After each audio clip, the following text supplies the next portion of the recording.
Ok, bien-aimés frères et sœurs, shalom et que le Seigneur vous bénisse. Comme je l'avais annoncé hier, je suis venu maintenant là avec ces messages que je dois vous annoncer aujourd'hui. C'est un fardeau que j'ai, alors je suis condamné vraiment à les déposer. Mais avant cela, j'aimerais que nous puissions lire la Bible. J'ai lu dans Ésaïe chapitre 55, verset 10 jusqu'au verset 11. Là, on dit ceci: comme la pluie et la neige descendent des cieux et n'y retournent pas sans avoir arrosé, fécondé la terre et fait germer les plantes, sans avoir donné de la sémence au semeur et du pain à celui qui mange, ainsi en est-il de ma parole qui sort de ma bouche. Elle ne retourne point à moi sans effet, sans avoir exécuté ma volonté et accompli mes desseins. Et là, je veux aussi lire dans Nombre chapitre 23, à partir du verset 19.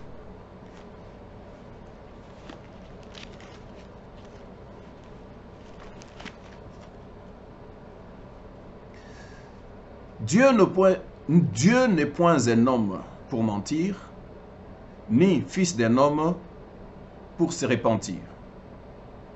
Ce qu'il a dit, ne le fera-t-il pas? Ce qu'il a déclaré, ne l'exécutera-t-il pas? Ne l'exécutera-t-il pas?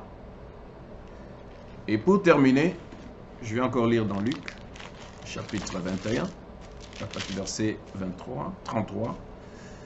Le ciel et la terre passeront, mais mes paroles ne passeront point. Pourquoi est-ce que j'ai lu ce verset? C'est parce que nous allons nous entretenir un petit peu sur ce verset. Bien-aimés, Dieu, ces versets, tous les trois versets convergent sur, tous ces trois versets et trois livres de la Bible convergent sur un seul point, que la parole de Dieu n'est pas faillible. La parole de Dieu est infaillible. Tout ce qu'il dit, il doit l'accomplir. Et si Dieu a déjà parlé, cela veut dire que ça doit s'accomplir. C'est pourquoi j'ai lu ces trois versets, ces trois livres, juste pour interpeller notre conscience par rapport à ça.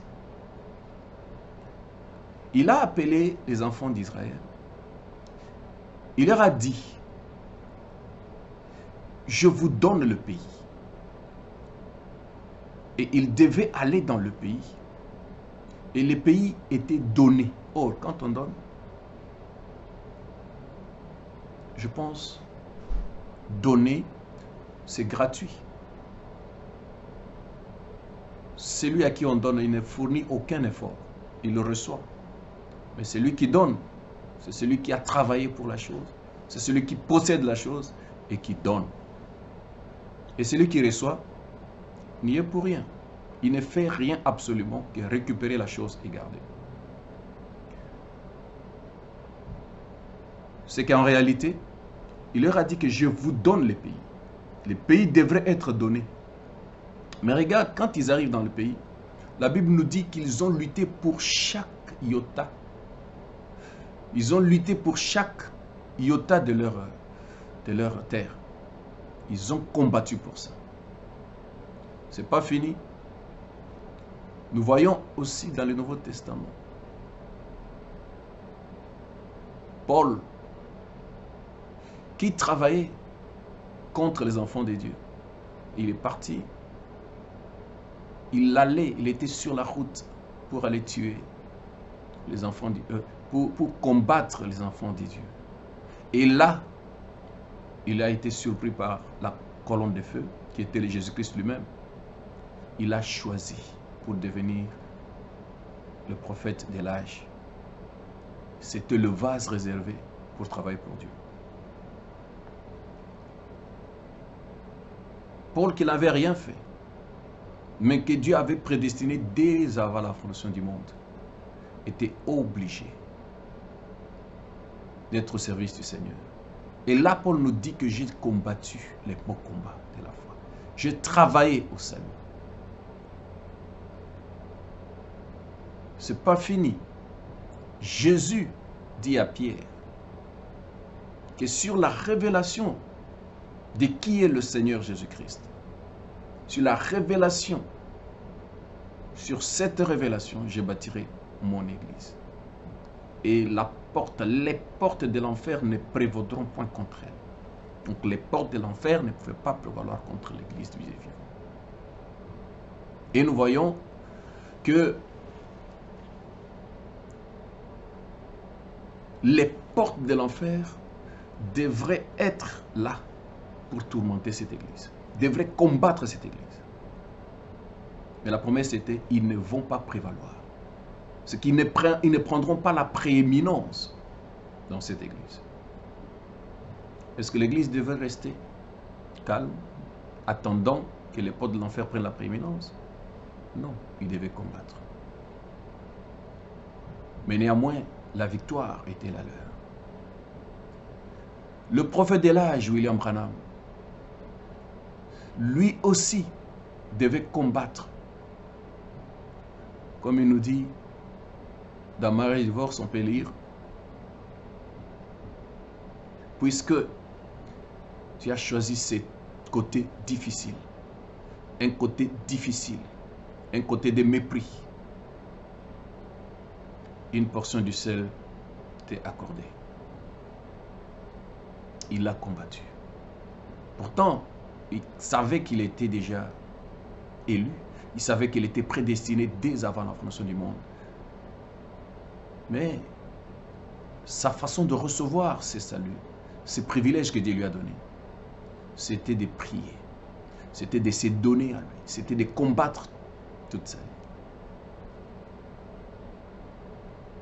Comme il nous est aussi dit dans 1 Corinthiens,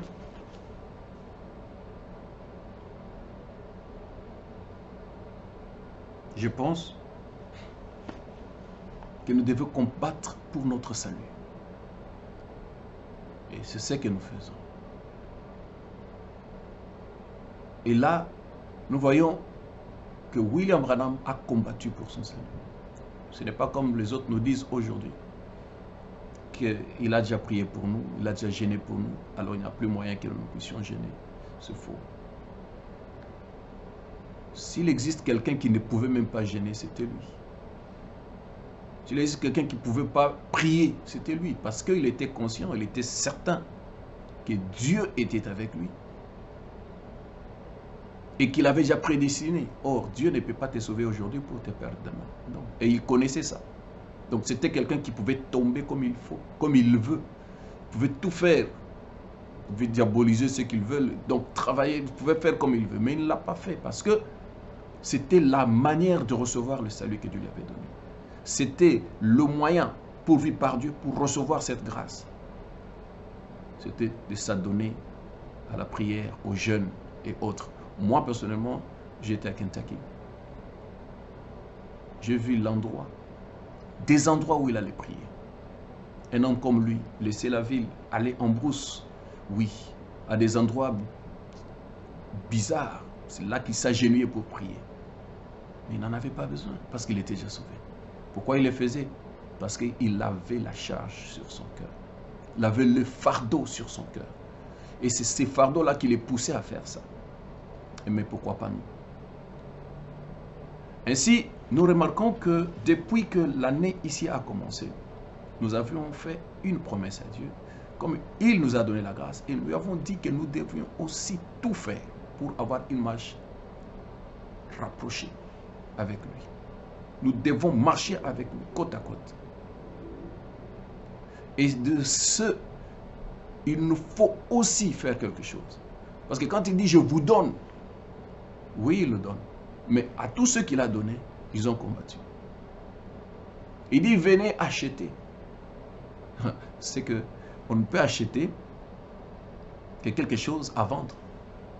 Et quand quelque chose est à vendre, il y a eu un prix pour ça.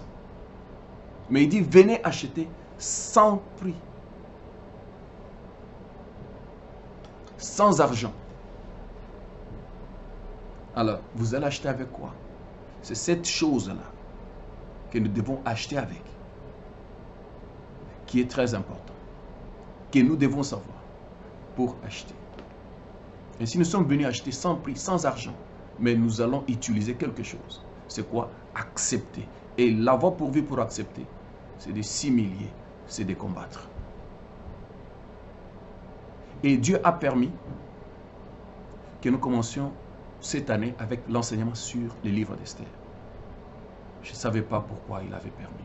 Mais j'ai compris après que c'était pour ce message que je vais vous donner tout de suite.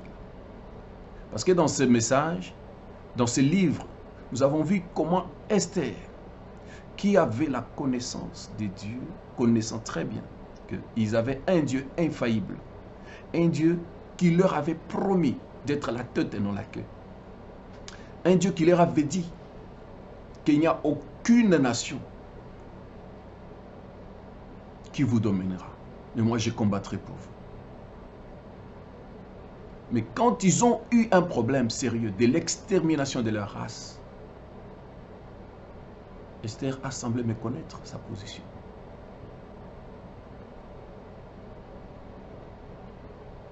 Et quand Mardochée lui a rappelé que c'est peut-être la raison pour laquelle que tu es là, alors il a compris que je ne devais pas craindre la mort. Parce qu'entrer chez le roi, sans permission, c'était la mort. Mais elle était la reine. Alors il a compris. Il a eu le fardeau sur son cœur. Elle a eu le fardeau que son peuple, je répète, pas son fardeau, le fardeau de son peuple, le fardeau de son peuple. Et cela a fait que non, elle se décide. Elle a dit non, ce n'est pas moi qui compte d'abord, c'est d'abord mon peuple qui compte. Parce que si je ne fais rien, mon peuple sera exterminé. Alors elle s'est décidée. Elle a pris sa royauté, elle l'a mis de côté. Il a pris ses valeurs, il l'a mis de côté. Ses intérêts, il l'a mis de côté. Et elle et ses servantes, ils ont dit, nous allons prier, nous allons gêner. Il a laissé son lit, il a laissé son argent, son honneur, il a laissé de côté. Il a dit, je vais gêner. Et ils ont gêné pendant 3 jours. C'était ça le moyen qu'ils ont fait. Qu'est-ce qui a fait qu'ils gênent? C'était parce qu'il avait le fardeau de son peuple qui devait être exterminé. Et c'est ce qui a fait que, après qu'il ait fini, il s'est habillé. Et il est entré chez le roi. Et le roi l'a vu. Au lieu qu'elle soit tuée, elle a plutôt reçu le bâton de commandement. Voilà ce qui arrive à quiconque obéit à la voie prévue par Dieu. Chers frères et sœurs, le message que j'ai à vous dire, c'est que nous sommes dans le même état qu'Esther aujourd'hui. Revelation Tabernacle, c'est dans cet état que nous sommes. Aman cherchait à exterminer la race juive. Il ne voulait pas qu'on en parle. Et laissez-moi vous dire que Aman cherche à vous exterminer, à nous exterminer. C'est depuis longtemps qu'il est en train de mener ces démarches. Il a changé de stratégie à plusieurs reprises. Mais si nous regardons Dieu descendre du ciel pour nous secourir, cet Aman continuera. Et nous finirons. Nous serons des vainqueurs, bien sûr. Parce que le salut viendra peut-être d'ailleurs. Mais qui ne dit pas que c'est la raison pour laquelle Dieu t'a donné les dons que tu as? Qui ne dit pas que c'est la raison pour laquelle Dieu t'a placé dans cette église pour que tu fasses comme Esther? Oui, elle avait méconnu. Elle ne connaissait pas. C'est pourquoi elle avait peur d'y entrer. Elle avait peur d'entrer chez le roi. Mais quand on lui a dit, c'est peut-être pour ça que Dieu, c'est peut-être pour cette occasion ici que Dieu t'a placé là où tu es maintenant. Il a compris. Il a dit, je veux faire ce qui est à mon pouvoir. Je viens vous interpeller, je viens nous interpeller de faire ce qui est à notre pouvoir maintenant. Parce que Aman ne jure que sur l'extermination de ton peuple. Il en a déjà fait beaucoup. Beaucoup trop de menaces. Il a utilisé beaucoup de stratégies, beaucoup de moyens que je ne sais pas énumérer ici. Mais certains d'entre vous connaissent. Mais nous devons combattre cela. Comment le faire? Par le même moyen qu'Esther avait fait. C'est pourquoi je viens, maintenant même, nous dire qu'à partir de demain, jeudi, nous devons tous nous consacrer. 3 jours. Jeudi, vendredi et samedi. Vous allez vous consacrer de la manière que vous voudrez. Si vous voulez gêner, vous gênez. Si vous voulez vous abstenir de certaines choses que vous aimez bien, faites-le. Mais prenez beaucoup plus de temps pour Dieu. 1. Ayez d'abord la charge, cette charge-là. Ayez ce fardeau-là sur le cœur. C'est ça l'élément le plus important, c'est avoir ce fardeau-là. Parce que quand Esther a compris le poids du fardeau, sa vie ne valait plus rien. Et cela a fait que, en entrant chez le roi, il n'a pas eu la mort, mais plutôt il a reçu les bâtons de commandement. C'était sa voix ou rien. C'était sa parole ou rien. Il parle, le roi accepte. Qu'est-ce que tu veux? Je veux te donner. J'aime la tête d'Aman. J'aime Aman ce soir. Et Aman est venu. Le roi lui demande, qu'est-ce que tu veux encore? Il s'attendait peut-être à autre chose. Qu'il vienne encore ce soir. Demain soir, qu'il vienne encore. Il dit, il va venir. Et le roi s'est dit, mais qu'est-ce qui ne va pas? Est-ce que tu ne peux même pas demander la moitié de mon royaume? Je vais te donner. Donc, c'était la voix de celle qui comptait. Et je crois que si nous avons la charge, le poids là, le culot sur nous, ce fardeau là, que nous ne soyons pas exterminés par Aman qui lutte jour et nuit pour voir cette église fermée, pour ne plus nous voir. Mais si tu as le poids là, maintenant, c'est le temps de faire exactement ce que Esther a fait. Et je te garantis que le samedi, au nom du Seigneur, au lieu que tu reçoives la mort, tu recevras le bâton de commandement. Dieu va te couvrir de sa vertu. Tu vas t'habiller du Saint-Esprit, de la nouvelle naissance. Et tu ne seras plus l'ancienne personne que tu es. Tu seras une nouvelle créature. Et ce sera ta parole ou rien. Tout ce que tu diras. Tout ce que tu diras. Mais pourvu que Dieu te voie dans cette robe-là de la sanctification, dans cette robe royale, qui se retrouve dans cette stature de l'homme parfait, ce que je peux te demander, bien-aimé, évite des palabres. Évite ne fût-ce que quelque chose qui peut te mettre en colère. Évite tout ce qui peut t'éloigner même un petit peu de la parole. Évite toute distraction. Tout ce que tu aimes, mets de côté. Et quand je dis de te consacrer, tu peux gêner si tu veux. Ou tu peux te débarrasser. Gêner, ce n'est pas seulement ne pas manger. Ça peut être se débarrasser de tout ce que tu veux. Se débarrasser de tout ce que tu aimes. Tu te dis par exemple, je ne touche pas mon téléphone. Si c'est le téléphone que tu aimes. Je ne touche plus ça. Donc tu te débarrasses de toute distraction. Tu dis non, je suis concentré. Donc tu prends beaucoup plus de temps pour Dieu qu'avant. Du moins pour 3 jours simplement. 3 jours. 3 jours. Je crois que ce sera le fardeau là qui te fera prendre ça.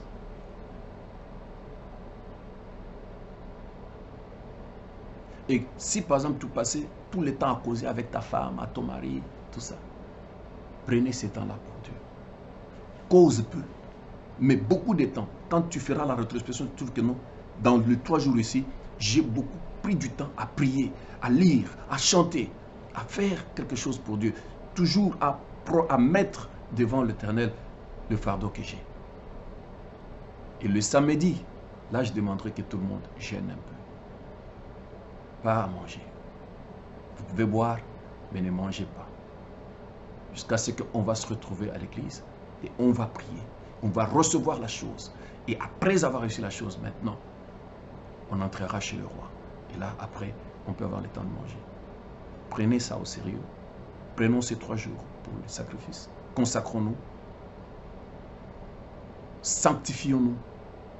Soyons vraiment saintes. Soyons saints. De manière que quand nous entrerons, que les rois se réjouissent du fait que nous avons vécu du moins la sainteté pendant 3 jours. Et avec la bénédiction que nous allons recevoir, on ne retournera plus dans nos anciennes habitudes. Mais néanmoins, on aura reçu quelque chose qui va faire que l'impact soit vraiment grande. C'est ta voix ou rien. Et tout ce que tu diras, ça va se faire. Ainsi, je vais vous encourager avec cette écriture. Hébreux chapitre 1. C'est prêché en 1957.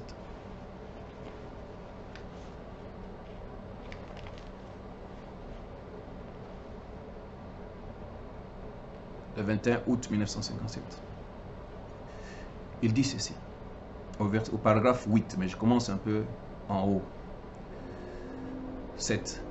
Frère Branham, je remarque que dans ce que vous faites, vous y mettez tout votre cœur. C'était le frère Mercier qui a demandé à frère Branham cela. Et frère Branham répond au paragraphe 8.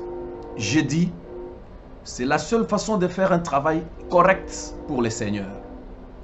C'est de mettre tout ce que vous avez en première ligne pour Christ.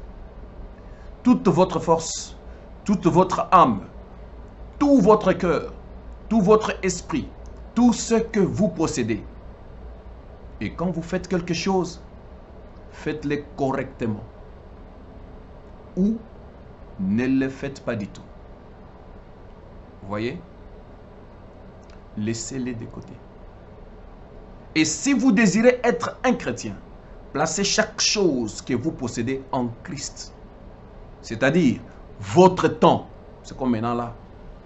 Il a besoin de votre temps. Esther a placé tout. Même le temps. Il avait beaucoup à faire. Il a pris son temps pour Dieu. C'est pourquoi je demande, prenons notre temps, du moins, dans ces 3 jours. C'est l'avoir pourvu par Dieu. Si nous voulons voir des choses changer, si nous voulons voir Aman être soumis, c'est-à-dire votre temps, votre talent, chaque chose qui est à vous. Donc, tout donner à Dieu, du moins pour ces 3 jours. On se verra le vendredi. Et là, on pourra continuer à nous exhorter pour que le samedi, tout le monde trouve du moins le gain de cause. Je crois avoir dit l'essentiel. Que le Seigneur vous bénisse. S'il y a des questions, on est toujours là. Mais ces 3 jours, ça commence par le fardeau. Et ces fardeaux-là, et on ne sera pas déçu les samedis. Ce sera question de vie ou de mort. Les samedis, ou c'est la mort, ou c'est le bâton des commandements. Mais puisque Esther en avait eu, nous en aurons aussi. Mais pourvu que nous ayons les mêmes sentiments qu'Esther, le fardeau. Que le Seigneur Dieu vous bénisse. À nous revoir.